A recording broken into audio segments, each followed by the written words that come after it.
encounter with God where He yoked me and He was like, baby, you didn't come this far just to come this far. You hear me? That wasn't just for me, that was for you too. Hey world, welcome to From Scratch. I'm your host, Kassandra, and in this podcast, we're going to be talking about purpose, the journey through purpose, the journey to purpose. What is purpose, okay? First, I want to touch on the fact that when you have purpose, and we all have a particular purpose that we're sent here for, okay? We're called numerous times throughout life to wake up and walk in that. That's why certain situations, why certain things started to happen to you, whether it started happening while you were young, an adolescent, or you started to experience things as a preteen and teenager, or you were just like blessed enough to not have like life like harden you up until your adult years. Regardless, anyways, we all have a moment where we are called up. We all have a purpose on our life. And let me tell you, okay, when you have purpose on your life, the enemy will do anything and everything to try to hold you back. And that's what, listen, the odds were against me. I mean, the odds have been against me all my life, but I'm in preparation, okay? I've been preparing, all right? I've been molded. You hear me? Listen, so I almost let the fact that I have false belief systems and I suffer from false belief systems, like thinking like I'm not enough, thinking that my purpose isn't really big enough, like to create a voice for myself. Does my voice even matter? Like, are y'all really listening? Who's listening? You know? But somebody out there that has yet to hear your story can't wait to hear your story. And that's why purpose is so valuable. So for everyone tuning in, thank you in advance for all your time. Thank you for your support, not only in this episode and this season and the many projects that have yet to come, but are being worked up, okay, y'all? Listen. What is for you is for you, and I cannot stress that enough, all right? I was walking in a walk of disbelief. I was walking in a walk that just wasn't ideally serving me, and I had an encounter with God where He yoked me and He was like, baby, you didn't come this far just to come this far. You hear me? That wasn't just for me, that was for you too. You did not come this far just to come this far, okay? That brings me to my first point of you are caught up yet called up. Yes, I just called you out. Yes, I did just say that you are caught up. You are caught up in the noise. And I mean the noise could be as low as whispers in how you talk to yourself from the moment you wake up and carry yourself throughout your day. They could be as loud as the simple fact that you might have somebody in your ear telling you that you really are not enough. You are not pretty enough. You're not loud enough. You're too loud. You're too this and you're not enough of that, okay? You're not valuable. We have all encountered situations, beings, like things in life that brought us to a crossroads of, do we create a belief system that doesn't look like what they're telling us, or do we follow the belief system that we're being groomed into, like actually believing that we do not have purpose, actually believing that there is not an anointing on our life, actually believing that like our voice doesn't matter, actually believing that we're ugly. Like, hold on.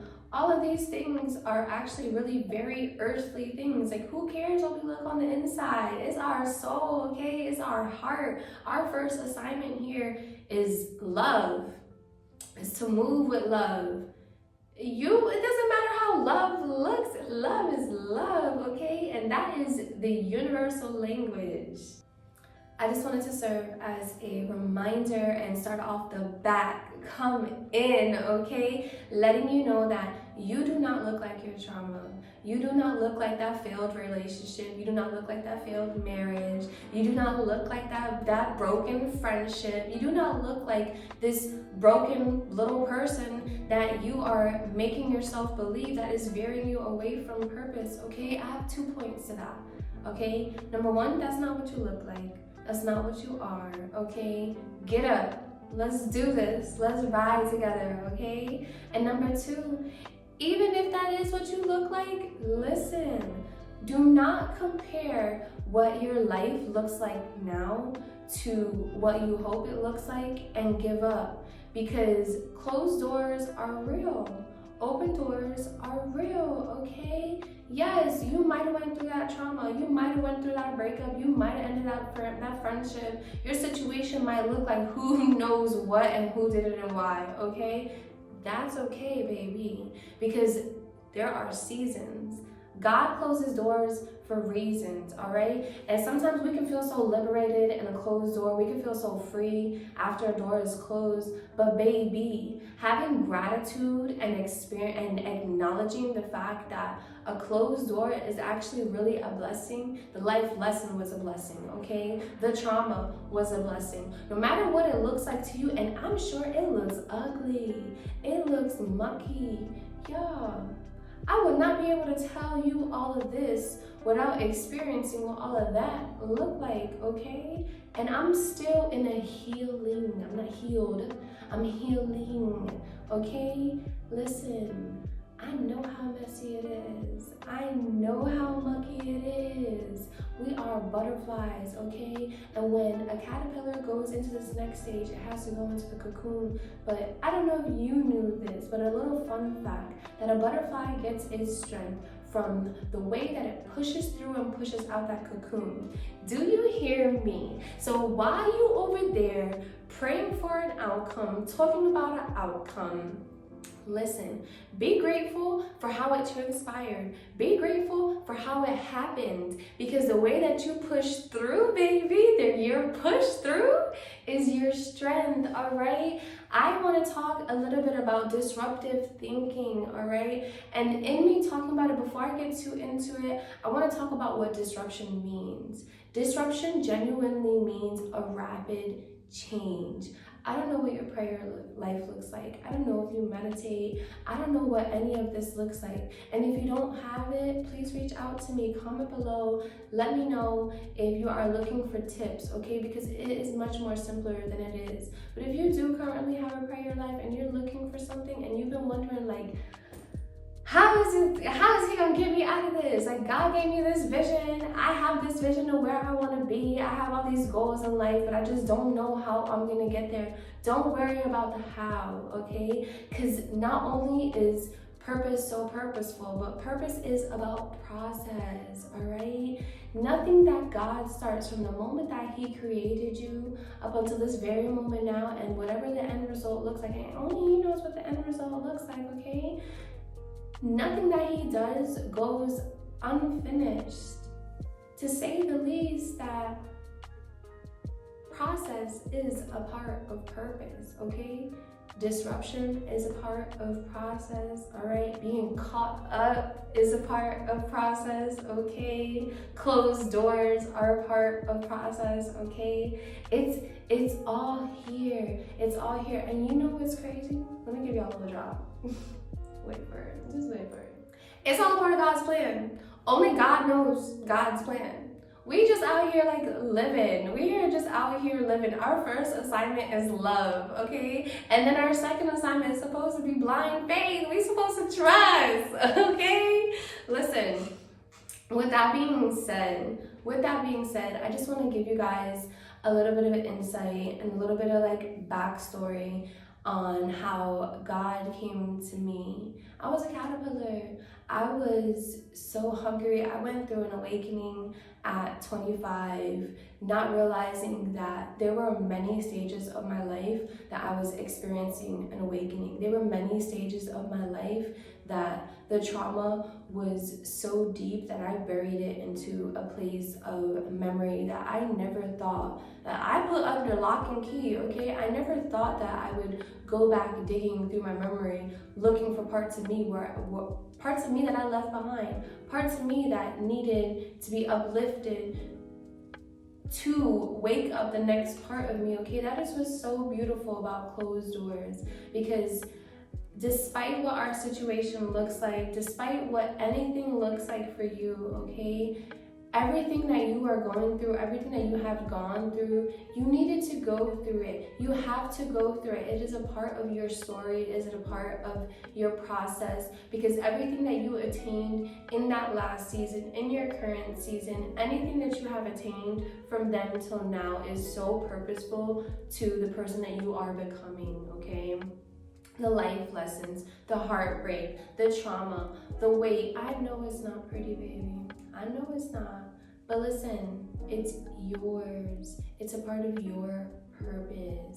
And if you are young, going through so many turbulent things, baby, just let this be a reminder that purpose is big, okay?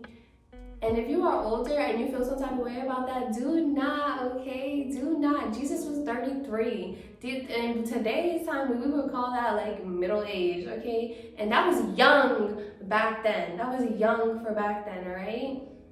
There are so many people that are significant in this story, in the Bible, that have stories that changed time in itself, okay? And those things didn't happen until they were in like 60s, 70s, 80s, okay? God's timing is God's timing. We are actually not in as much control as we would like to be, or as we think we are, okay? You need those closed doors. You need those experiences. You need to be caught up, to be called up. Despite being caught up, you needed that call. You needed that noise. You needed all those little catches and those little caveats to get you to rise up, to get you to answer the call, okay? I was in a caught stage of my life. When I tell y'all, it was messy. And I didn't realize how messy my life has probably always been, if we're gonna be honest, you know? But it was purpose. The enemy doesn't want what you have, it wants what you could be. It doesn't want what you have, it wants what you could be. Purpose, potential, okay? Come on, process. That's why we have to appreciate it so much. I had a beautiful encounter with God, and God told me, I love you. Those 3 simple yet loud, bold words. He came to me at a time where I was my lowest. I was heavily contemplating suicide, and literally the only thing that kept me from committing suicide at that time was the fact that I was a stay-at-home mom, and I was always with my children. My husband at the time was a workaholic, so he was just out always trying to provide for the family. The kids would wake up to me, go to sleep to me. So how I got time to commit suicide? How I got time to really entertain the idea of the fact that I do not belong, and the fact that I feel like I do not belong, maybe I don't want to be, not maybe, I did not want to be here anymore.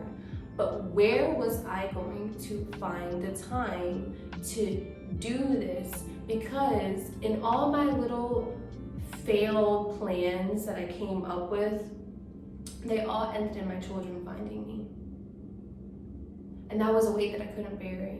I couldn't bear, okay? I couldn't hold it. I couldn't actually follow through, because they didn't deserve all the trauma that led me up until that point, that made me feel like I was at a point of no return.